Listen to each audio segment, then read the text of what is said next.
The affection which can still triumph and endure on both sides must be of a very strong and lasting order. Even an unprincipled man dislikes the acting of one long lie, such as an intimacy of the sort necessarily involves, and if the man happens to be rather weak than unprincipled, the dislike is apt to turn to loathing, some portion of which will certainly in time be reflected on to the partner of his ill doing. These are general principles, but the case of Edward Cossey offered no exception to them. Indeed, it illustrated them very well. He had never been in love with Mrs. Quest to begin with. She had showed herself too much in love with him to necessitate any display of emotion on his part. Her violent and unreasoning passion wearied and alarmed him. He never knew what she would do next, and was kept in a continual condition of anxiety and irritation as to what the morrow might bring forth. Too sure of her unaltering attachment to have any pretext for jealousy, he found it exceedingly irksome to be obliged to avoid giving cause for it on his side, which, however, he dreaded doing lest he should thereby bring about some overwhelming catastrophe. Mrs. Quest was, as he well knew, not a woman who would pause to consider consequences if once her passionate jealousy was really aroused. It was even doubtful if the certainty of her own ruin would check her. Her love was everything to her. It was her life, the thing she lived for, and rather than tamely lose it, it seemed extremely probable to Edward Cossey that she would not hesitate to face shame or even death. Indeed, it was by means of this great passion of hers, and by its means only, that he could hope to influence her. If he could persuade her to release him by pointing out that a continuance of the intrigue must involve him in ruin of some sort, all might yet go well with him. If not, his future was a dark one. This was the state of affairs before he became attached to Ida de la Molle, after which the horizon became blacker than ever. At first he tried to get out of the difficulty by avoiding Ida, but it did not answer. She exercised an irresistible attraction over him. Her calm and stately presence was to him what the sight of mountain snows are to one scorched by continual heat. He was weary of passionate outbursts, tears, agonies, alarms, presentiments, and all the paraphernalia of secret love.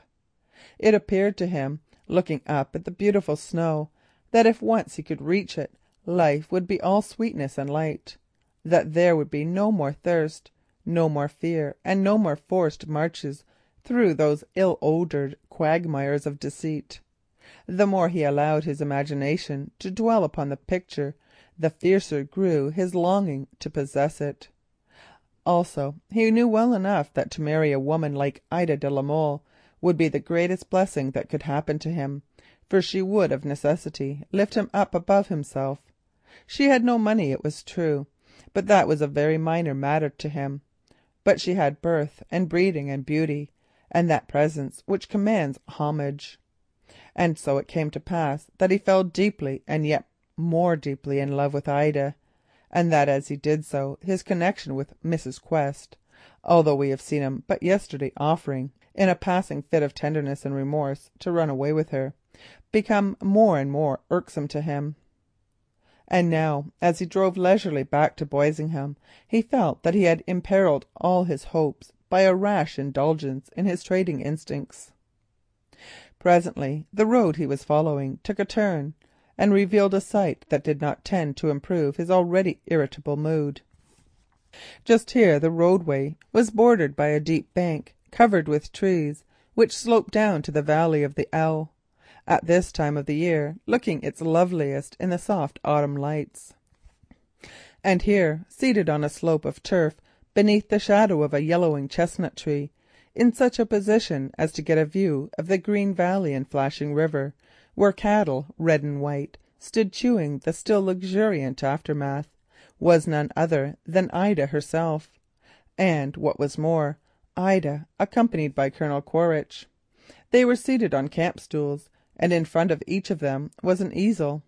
Clearly they were painting together, for even as Edward gazed, the Colonel rose, came up close behind his companion's stool, made a ring of his thumb and forefinger, gazed critically through it at the lady's performance, and then sadly shook his head and made some remarks, whereupon Ida turned round and commenced an animated discussion. "Hang me," said Edward to himself, "if she has not taken up with that confounded old military frump. Painting together. Ah, I know what that means. Well, I should have thought that if there was one man more than another whom she would have disliked, it would have been that battered-looking Colonel." He pulled up his horse and reflected for a moment, then handed the reins to his servant, jumped out, and climbing through a gap in the fence, walked up to the tree where the pair were sitting. So engrossed were they in their argument that neither saw nor heard him. "It's nonsense, Colonel Quaritch, perfect nonsense, if you will forgive me for saying so," Ida was saying with warmth. "It is all very well for you to complain that my trees are a blur and the castle nothing but a splotch, but I am looking at the water, and if I am looking at the water it is quite impossible that I should see the trees and the cows otherwise than I have rendered them on the canvas. True art is to paint what the painter sees, and as he sees it." Colonel Quaritch shook his head and sighed. "The cant of the impressionist school," he said sadly. "On the contrary, the business of the artist is to paint what he knows to be there," and he gazed complacently at his own canvas, which had the appearance of a spirited drawing of a fortified place, or of the contents of a child's Noah's Ark.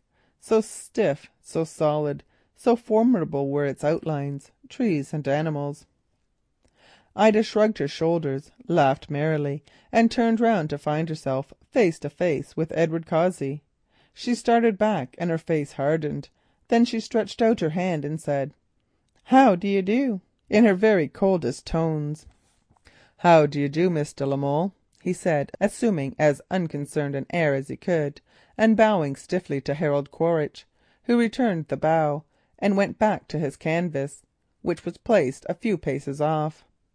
"I saw you painting," went on Edward Cossey in a low tone, "so I thought I would come and tell you that I have settled that matter with Mr. de la Molle."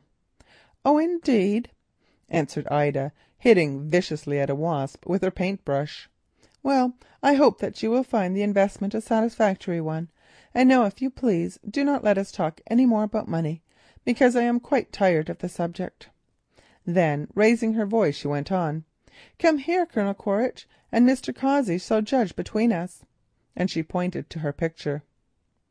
Edward glanced at the Colonel with no amiable air. "I know nothing about art," he said, "and I am afraid that I must be getting on. Good morning," and taking off his hat to Ida, he turned and went. Said the Colonel, looking after him with a quizzical expression. "That gentleman seems rather short in his temper. Wants knocking about the world a bit, I should say. But I beg your pardon, I suppose that he is a friend of yours, Miss de la Molle?" "He is an acquaintance of mine," answered Ida with emphasis. Chapter 13